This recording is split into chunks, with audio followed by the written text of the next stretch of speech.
رسول اللہ نے مجھے اپنی ایک ضرورت کے لیے غزوہ بنی مستلق میں بھیجا۔ میں جا کر واپس آیا، میں نے کام پورا کر دیا تھا۔ پھر میں نے نبی کریم کی خدمت میں حاضر ہو کر آپ کو سلام کیا، لیکن آپ نے کوئی جواب نہیں دیا۔ میرے دل میں اللہ جانے کیا بات آئی اور میں نے اپنے دل میں کہا کہ شاید رسول اللہ مجھ پر اس لیے خفا ہیں کہ میں دیر سے آیا ہوں۔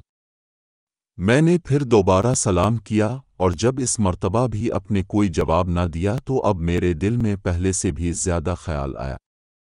پھر میں نے تیسری مرتبہ سلام کیا اور اب اپنے جواب دیا اور فرمایا کہ پہلے جو 2 بار میں نے جواب نہ دیا تو اس وجہ سے تھا کہ میں نماز پڑھ رہا تھا اور آپ اس وقت اپنی اونٹنی پر تھے اور اس کا رخ قبلہ کی طرف نہ تھا بلکہ دوسری طرف تھا۔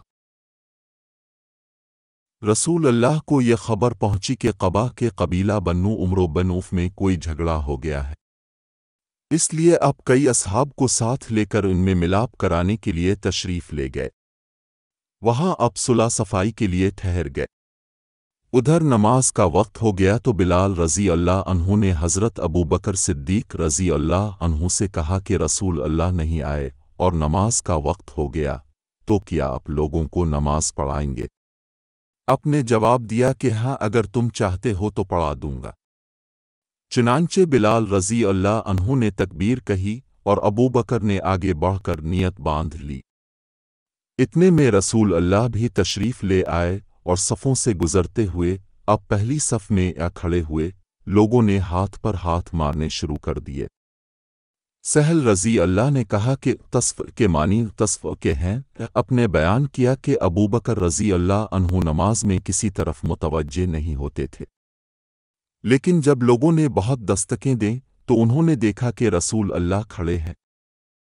حضور اکرم نے اشارہ سے ابو بکر کو نماز پڑھانے کے لیے کہا۔ اس پر ابو بکر رضی اللہ عنہ نے ہاتھ اٹھا کر اللہ تعالیٰ کا شکر ادا کیا اور پھر الٹے پاؤں پیچھے کی طرف چلے آئے اور صف میں کھڑے ہو گئے اور رسول اللہ نے آگے بڑھ کر نماز پڑھائی۔ نماز سے فارغ ہو کر اب لوگوں کی طرف متوجہ ہوئے اور فرمایا کہ لوگوں، یہ کیا بات ہے کہ جب نماز میں کوئی بات پیش آتی ہے تو تم تالیاں بجانے لگتے ہو؟ یہ مسئلہ تو عورتوں کے لیے ہے۔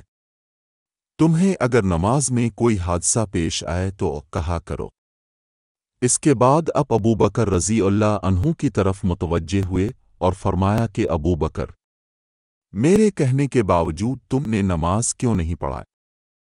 ابو بکر رضی اللہ عنہ نے عرض کیا کہ ابو قحافہ کے بیٹے کو زیب نہیں دیتا کہ رسول اللہ کی موجودگی میں نماز پڑھائے۔